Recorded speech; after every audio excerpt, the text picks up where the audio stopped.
బాలీవుడ్ వేసవికి వసూళ్ల వరదని తీసుకొస్తుందన్నారు. కానీ ఫెయిల్యూర్ల వరదే పెరిగింది. బేసిక్గా సమ్మర్ అంటేనే బాక్స్ ఆఫీస్ ఊగిపోవాలి. కానీ ఈ వేసవిలో ఎండల కంటే ఫెయిల్యూర్స్ సెగ్గే ఎక్కువైంది. కనీసం సమ్మర్ ఫినిషింగ్ అయినా సరిగా ఉంటుందా?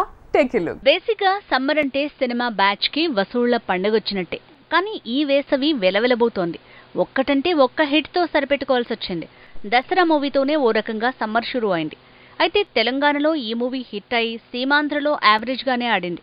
ఆ తర్వాత అసలైన వేసవనుకుంటే రవితేజ, కిరణ్ అబ్బవరం ఫ్లాపులతో సమ్మర్ ని షురూ చేశారు. పాన్ ఇండియా లెవెల్లో శాకుంతలం వండర్స్ చేస్తుందని ఊహించారు. గుణశేఖర్ టీం ఆ రేంజ్ లో గాల్లో తేలింది. కానీ ఏమైంది?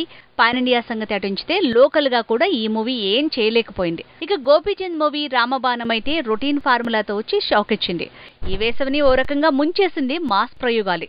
అందుకే ఈ సమ్మర్ లో సినీ సందడి పెద్దగా కనిపించలేదు. ఈ వేసవిలో వచ్చిన మాస్ మూవీస్ అన్నీ ఢీలా పడ్డాయి. ఒక్క విరూపాక్షే వసూళ్ల వర్షం తెచ్చింది. దానికి కారణం ఇది ఎక్స్పెరిమెంటల్ మూవీ అవటం, కథ కలిసి రావటం. ఇక ఈ వేసవిని వెలవెలబోయేలా చేసిన మరో మూవీ ఏజెంట్. అఖిల్ కి క్లాస్ రూట్ లో కలిసొస్తున్నప్పుడు అనవసరంగా 80 కోట్లతో మాస్ హీరోగా మార్చే ప్రయత్నం చేశారు.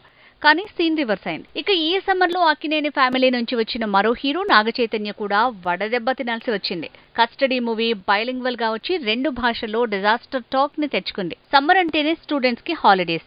సో వాళ్ల వల్లే వేసవి వసూళ్ల వరద పెరుగుతుంది. కానీ ఇక్కడ అంత గొప్ప సినిమాలు రాకపోవడంతో వసూళ్ల వర్షం కనిపించట్లేదు. నాంది కలిసొచ్చిందని ఉగ్రంతో అల్లరి నరేష్ ఏదో ప్రయోగం చేస్తే చేతులు కాలాయి.